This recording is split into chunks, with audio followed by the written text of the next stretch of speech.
Battle Cry: The Diminishing Usefulness of Man.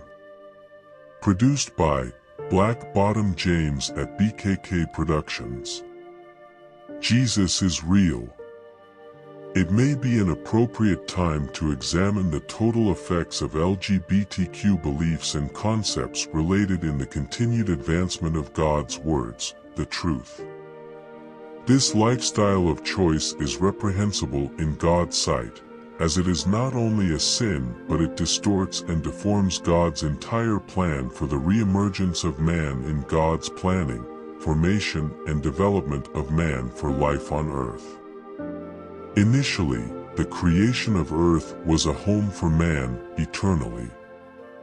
God's preparation of this earth was expressly and explicitly designed a permanent residence for man and woman existence, having offspring in populating the entire planet, in being the most dominant creature inhabiting earth.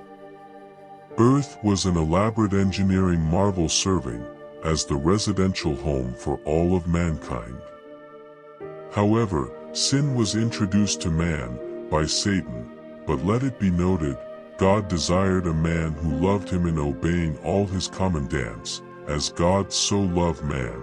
However, God planted a tree in the Garden of Eden challenging man's obedience and adherence, completing God's plan for man. The tree representing the knowledge of good and evil was planted, and man was told to may eat fruit from all the trees, excluding this tree.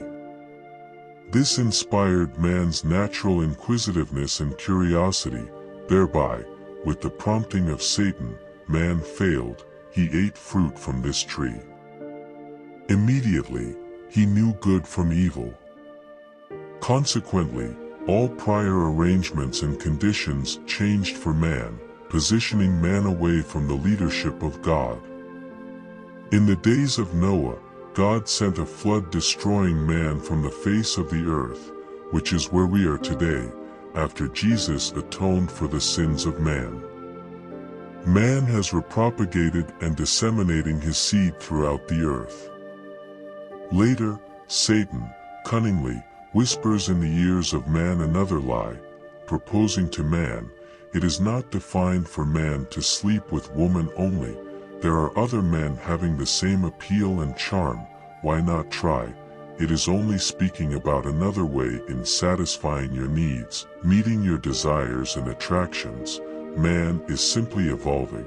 Subsequently, this attempted modification inaugurated the homosexual community, attempting to rescind God's plan for man. This proliferation of the homosexual communities was unacceptable to God, causing the detestation, abhorrence and destruction of Sodom and Gomorrah, through the travels of Abraham and his nephew, Lot. Abraham pleads in negotiation with God for their deliverance of the cities, if found, from 50 to 10 righteous people. Later, God sent 2 angels, appearing as men, but the mob of wicked men of Sodom requested the presence of the newcomers, the angels, to their presence. Lot and his wife were the only inhabitants found to be righteous. Due to the indulgence and intolerance of God, Sodom and Gomorrah was destroyed by fire and brimstone. As God stated, all the acts and events were not written in the Bible but can be found in other books supporting the Bible, therefore, other occurrences were probably noted, displaying the disobedience and rebellion to God's laws. These episodes anguish and distress the Lord, as these homosexual acts, potentially, could change the course of human history, if they are allowed to proceed unchecked and unhindered, disallowing the proliferation and expansion of the human race, being guided by the relationship between a man and woman producing babies in the continued population of the earth. God chose the reproduction process initiated by sexual intercourse as the only way for reproducing the species. However, medical application has used in vitro fertilization. After the downfall of Adam and Eve, with the introduction of sin, the birth of babies changed from an ease of birth to pain. In this way, Eve was punished for allowing Satan to persuade her in deception of God's plan. God desires to continue usage of this method for propagation, as it provided in courage, pleasure and simplicity of the reproduction process. The rebellious act of two men or two women engaged in defiant and disobedient is a fabricated representation of love, affection and adoration.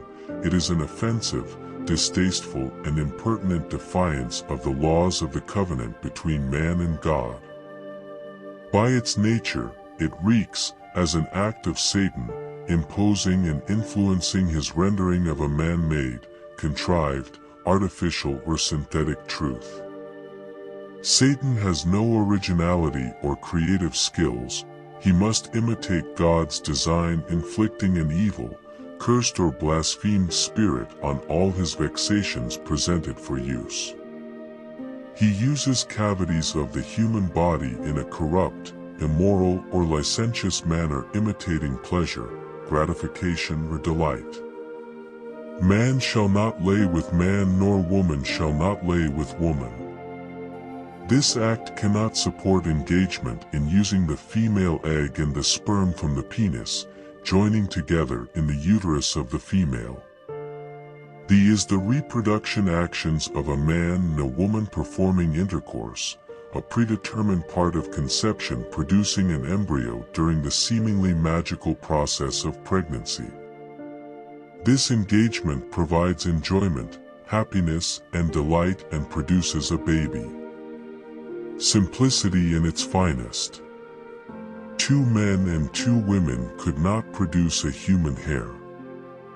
Their acts are scandalous, unholy, and profane of the conception and design of human creation, causing your departure to hell, if not repented before Jesus.